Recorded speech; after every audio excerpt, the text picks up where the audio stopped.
Magandang araw mga ka-farmers, welcome na naman muli sa ating YouTube channel. So tulad ng aking sinabi, ito na yung kasunod. Dahil wala tayong order sa ating flower shop, dito naman pagpapatuloy natin yung paggawa ng ating kusina at para makapagluto na dito sa ating kitchen. Dahil malapit na yung pista dito, iwan ko lang kung makakapaghanda tayo. Kung matatapos ang mga gawain at hindi busy, maaaring makapaghanda tayo at tumanggap tayo ng mga bisita.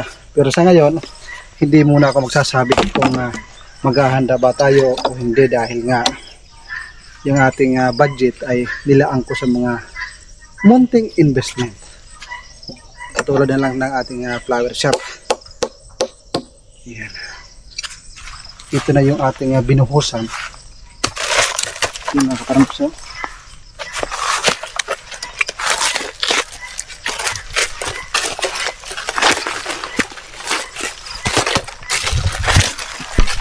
Kahit hindi kagandahan yung resulta, ang importante yung simento naka-elevate dyan sa lupa para hindi mababasa yung kahoy. Lahat ng poste ay mayroon yan buhos.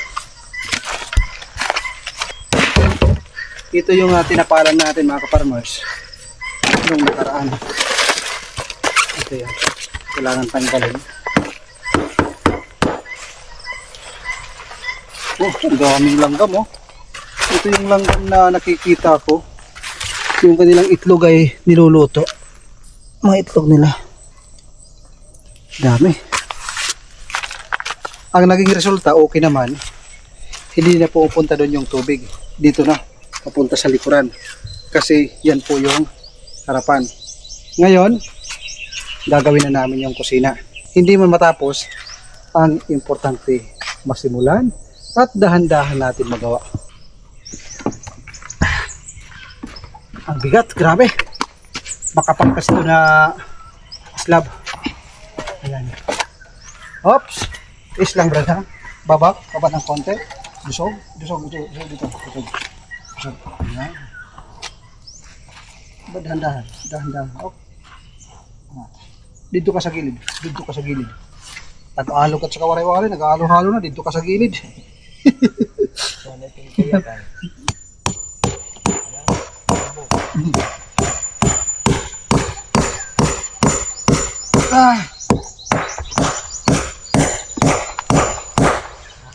Bitawan mo bigla.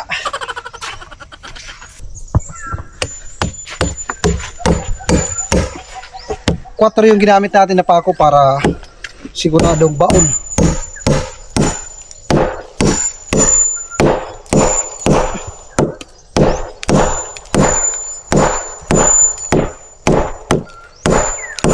Tatanggalin pa natin yung balat ito mga ka-farmers. Madali lang tanggalin. Oh. Kasi diyan sisiksik yung mga insekto.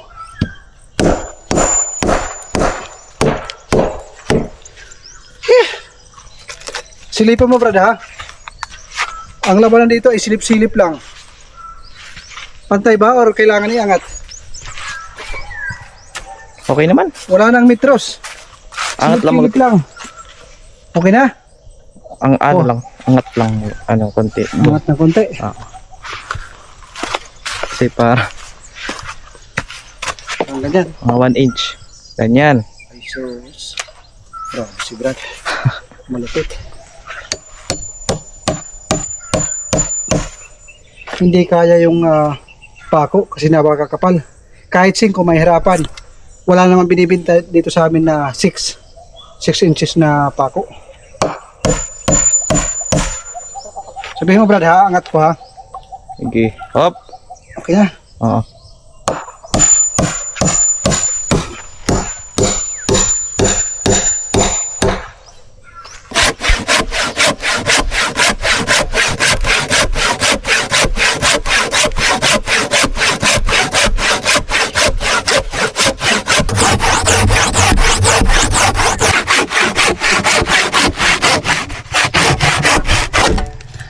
ay libre.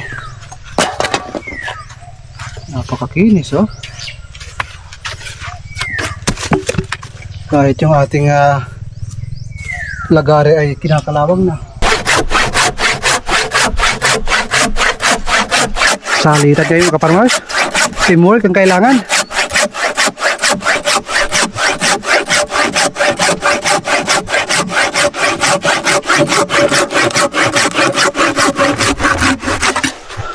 Alright. Ayos.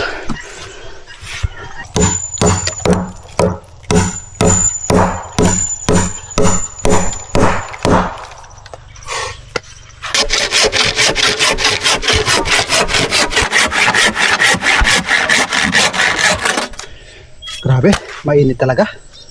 Dalawa pa lang yan pero naliligo na tayo sa pawis. Ubus pa ang buti. Oh, tama na. Okay. Okay.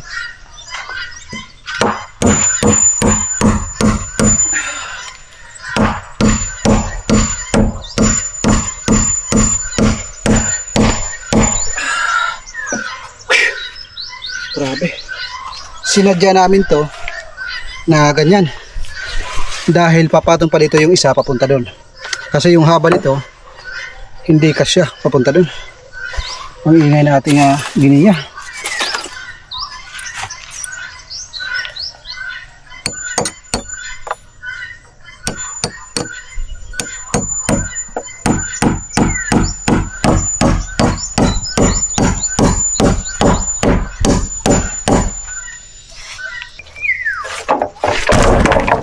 Walay. Iba nito.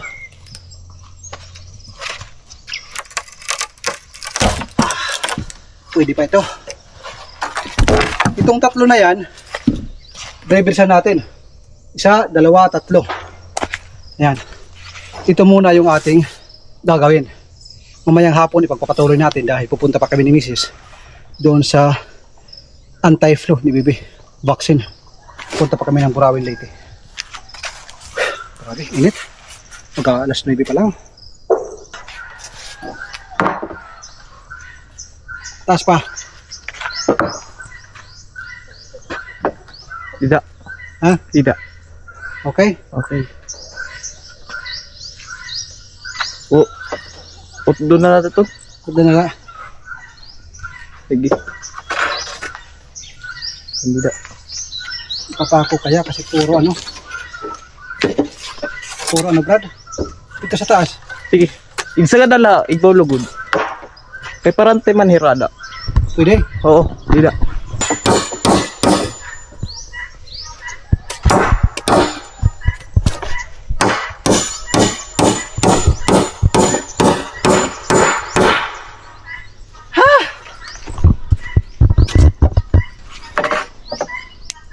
Yeah.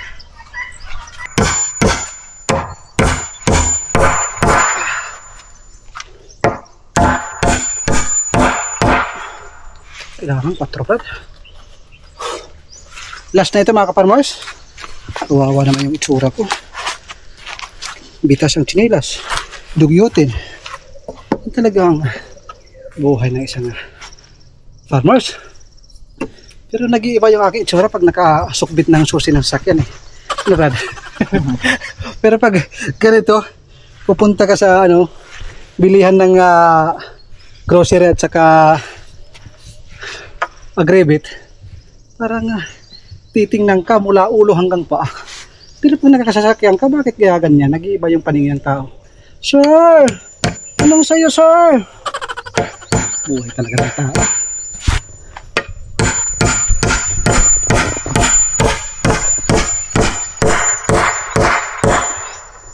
Ito yung sinasabing lahat ng trabaho kaya namin. Kahit wala pa kaming experience.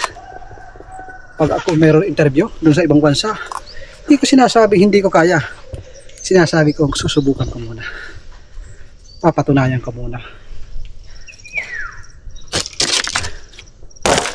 Kasahod tayo ng hindi humigit, hindi bababa, hindi ko sasabihin. Ito yung pinakalas ng kaparmers. Ito yung pangatlo. Ako Brad ha, dahan-dahan. Mahal ang anti-rabies. 4 na para lubos-lubos.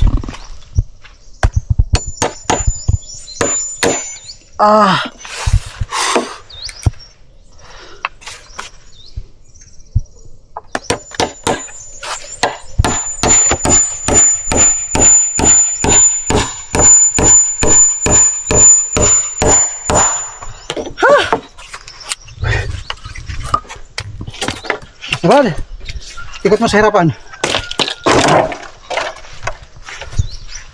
Okay na mga kaparmers. Yung papakuan na lang ng bubong. Siguro mga 4 na piraso. Sa 2, 3, 4. Mamaya ang hapon na pan. Sobrang init. Punta muna ako ng Burawin Leyte. Papunta na sana ako sa bahay. Tapos ko lang magpabaksin ka baby kasama si Missy. Pero hindi inaasahang pangyayari mga kaparmers.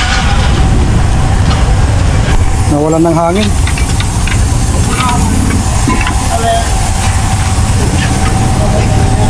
Buhuin boss.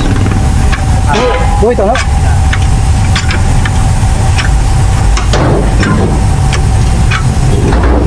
Buti na lang malapit tayo sa Shell. Na-virginan yung ating sasakyan mga kaparmers. Straw yung nakadali mga kaparmers. Oh, ang laki ng straw. Kaya pala naubusan ng hangin.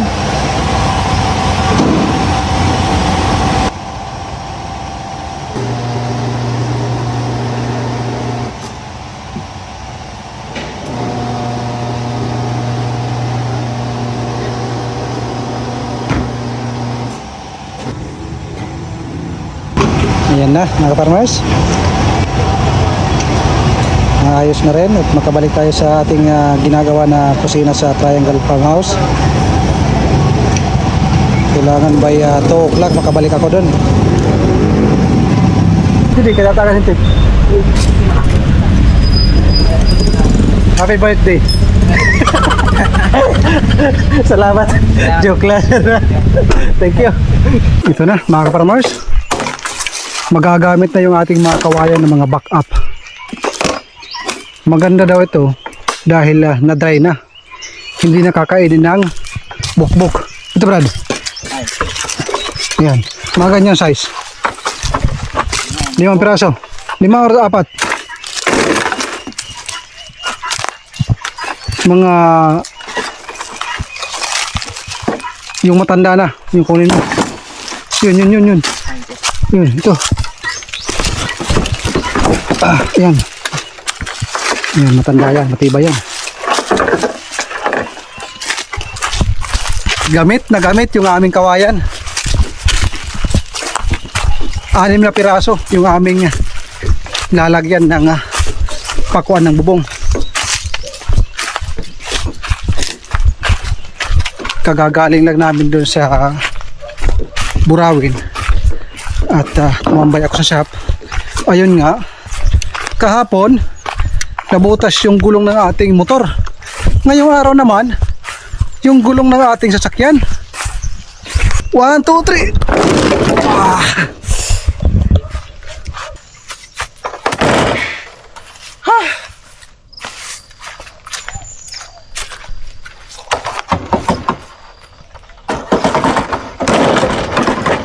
Right. Akyatan na naman. Dito tayo sa taas. Dahil yung aming kawayan medyo may kalakihan at buo yung ating gagamitin. Yung kanyang yung ating 4 na size na pako, kunti lang yung bumabaon. Kaya si Brad umuwi, pinapahingi ko kay Mrs. ng pera. Bibili kami ng 2 kilo na 5 para siguradong bumaon at matibay. Lalo na pagdating sa bagyo. Habang wala siya, magtatabas muna ako ng damo. Umatake na naman yung aking sipag. Kaya ito, walang magawa. Isang order lang ngayon. Gumawa ako ng balon sa shop. Pagkatapos, ito na naman. Trabaho dito. Maliligo na naman tayo sa pawis.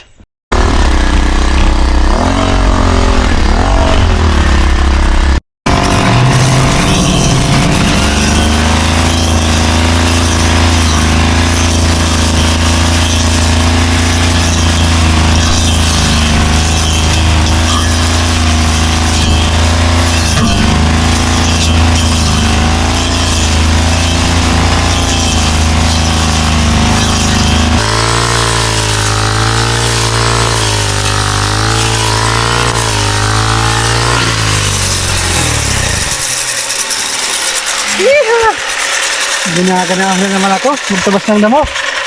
Dumating na si Brad. dala yung pako. Gamit na gamit yung ating malapit-lapit sa 3,000, mga nasa 2,800 data ang bilhin, no? Ayos na, mga kaparmer. Malaking tulong na sa pagdadamo. Dito yung pako. 5. Siguradong tagos. Ayan, no? Ang kanyang baon nasa 1.30 yung baon niya sa ating kahoy. Kaya sigurado mas matibay.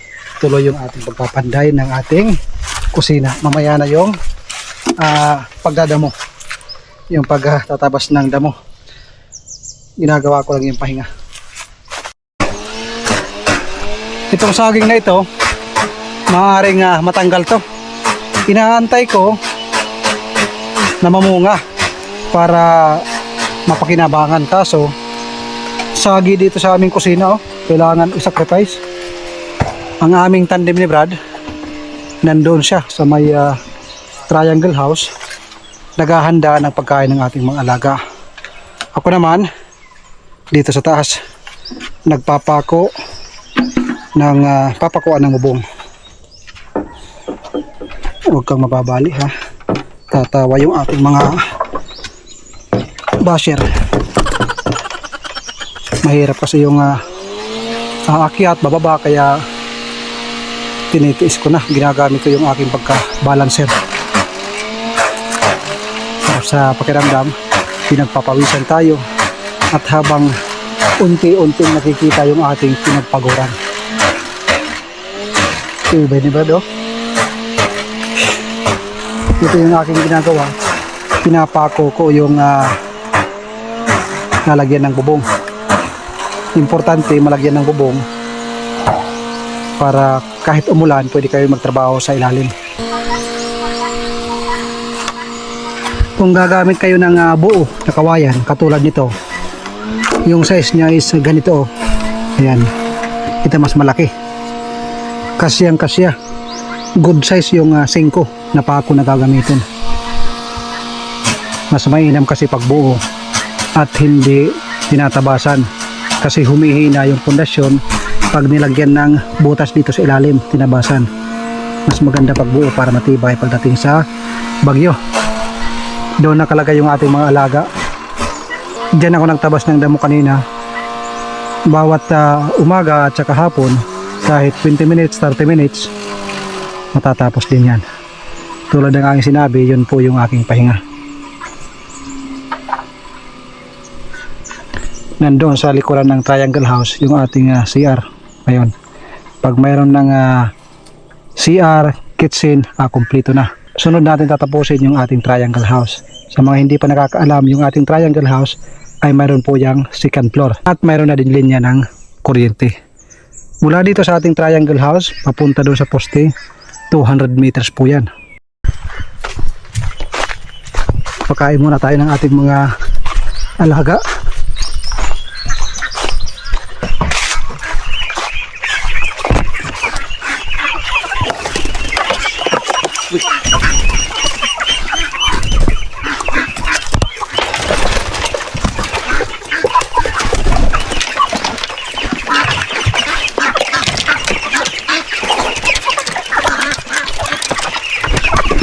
Ito yung ating mga pitindat. Pinakawalan na, oh. Malalaki na.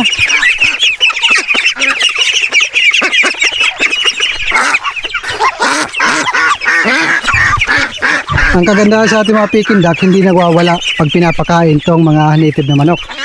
Pero pag silang inuna, magwawala ito. Halos butasin yung mga net.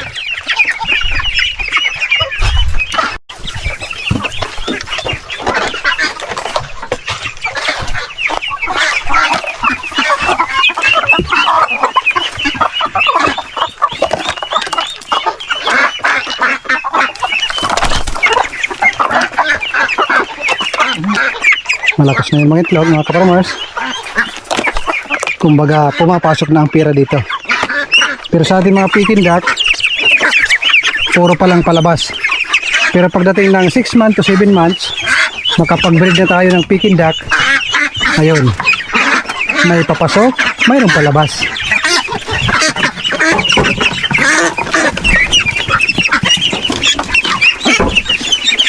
Sana yung ating wild duck. Ha? Ba, Kumain? dahon ko sa sila. Minang gihap. Inoobserbahan namin mga kaparmers. Dahil pag mayroong tao, hindi kumakain yan. Nahihiya. Masyadong mailap. Pero binabantayan namin. Nilalagyan namin ng palatandaan kung may bawas yung kanilang pagkain. Ito yung ating mga chicken. Baka sa piyesta. Inshallah, mga kapalwas. Pinagawa si Brad. Okay.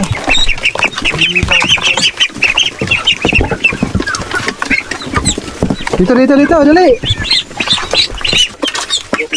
Hop. Baka yung legang, yan. Yung ating mga hybrid na manok. Nakawala na. Halos hindi makalakad. Sa laki ng katawan. Yan yung isa, oh.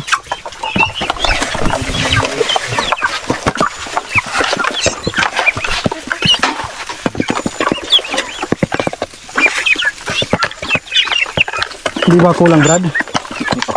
Ha? Sakto lang. Kulang. Grabe. Order tayo ng molasses para mas mainam. Siguro nasa 1,000 plus yung isang jug. Pag galon-galon lang, madali lang yung maubos. Ito, feeds ang binigay mo? Oo. Damo na kayo. Tatinga. Tatunga. Mga 1 week or 2 weeks, pakakawalan ko na din yan. Meron kasi mga maliliit. Ay, nabalik pa kami.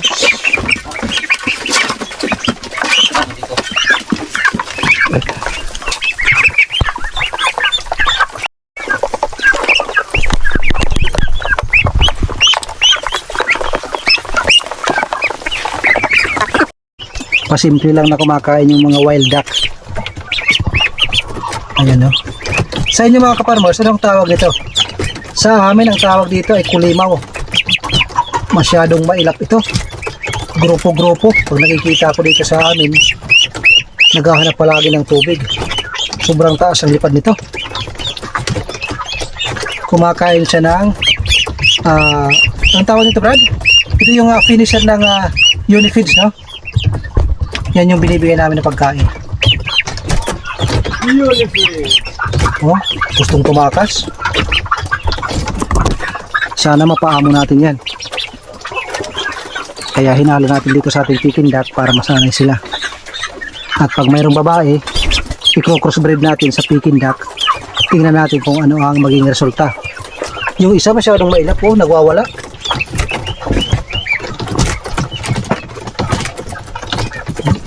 Ang bibilis yan tumakbo mga kaparmers. Yan. Tapos na magpakain sa mga dalawang paa. Ang kasunod na papakainin, yung 4 yung paa. Automatic yung aming lock.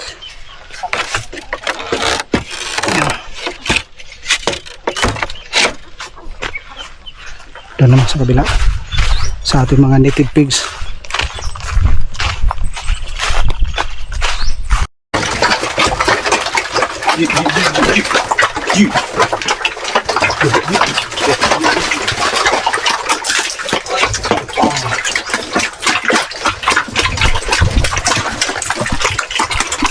Lalakas kumain.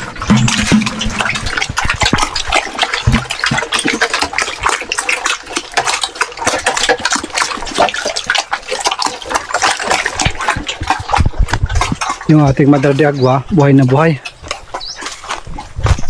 Sana mas lalo pa itong dumami.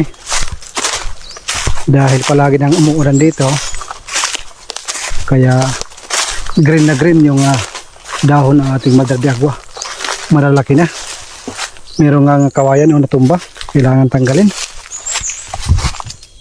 Ang gusto ko dito sa ilalim, maging malinis ho ito. At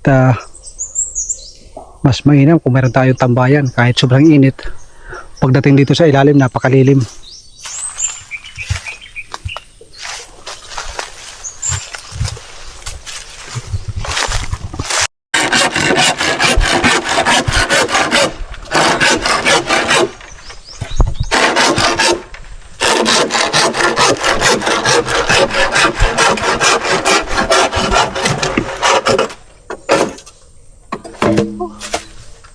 Okay, mga kaparmas, hapon na naman.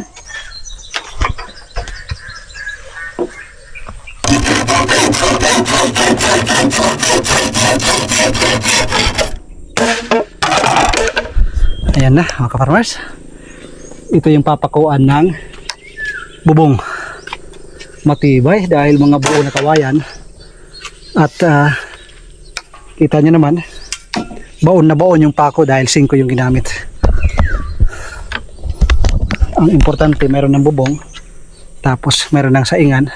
Alam nyo ba yung lugar na para bang relax? Kung nakikita nyo yung lutuan ni Joseph the Explorer, na para bang isang paraiso. Habang tayo nagluluto, nag-iihaw, kita yung ating triangle house, at sa harapan yan, dyan nakanit yung ating mga alaga, at makakapag-harvest tayo ng mga itlog.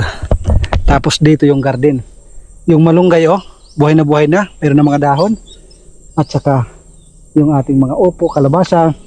Dito naman may okra, kasunod na yung pipino, at saka mga pitsay, iba't ibang gulay, sari-sari. Kung ano ang kanta sa bahay kubo, kukumplituhin natin yan. Yeah! Naligo na tayo sa pawis.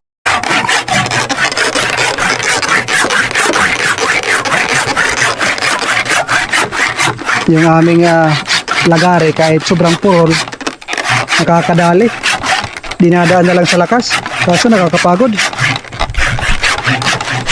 Yan na mga kaparmas, ito yung ating jetmatic.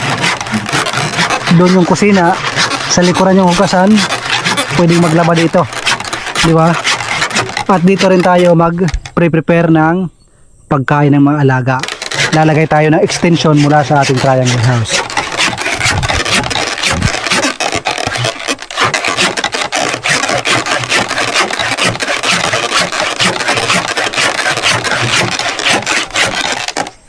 Dandan lang, Brad.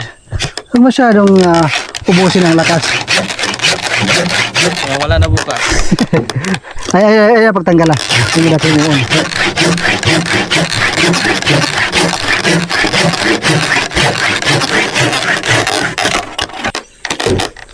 Tapos.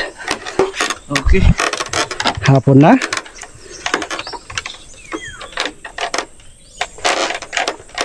Baba na tayo. Dahil maganda yung panahon mga kaparmos, walang araw, magandang magtabas ng damo kahit 20 to 30 minutes lang. Yun yung amin natapos, yung ating kusina. Bukas maglalagay na tayo ng bubong.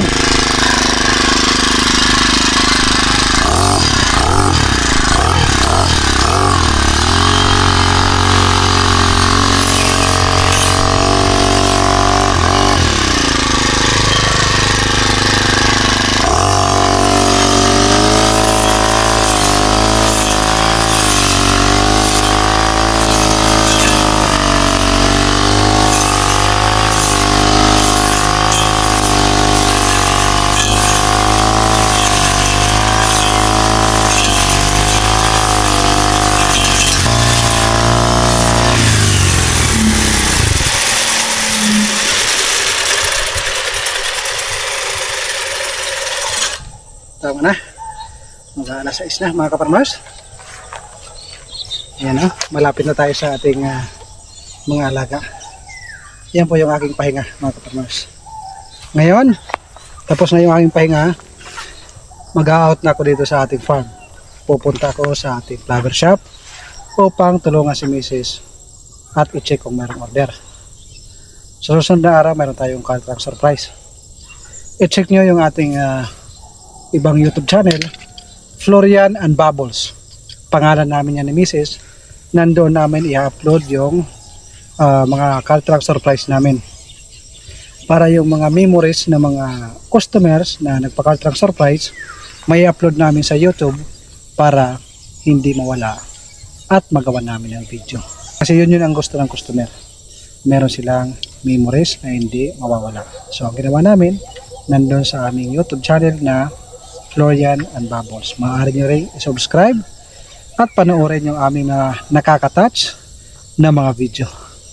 So paano mga ka-farmers? Now, kailangan ko nang magpahinga muna ng mga 5 minutes to 10 minutes at diretso na ako sa farmer shop. Hanggang dito na lang muna mga ka-farmers. Kaway-kaway sa inyong lahat. Maraming salamat sa inyong suporta. God bless po sa ating lahat at lalo na sa inyong mga mahal sa buhay. Inuulit ko ang inyong pag-subscribe ay napakalaking tulong. Hindi lang sa amin, pati na rin sa aking pamilya. Mabuhay po kayo mga ka-farmers.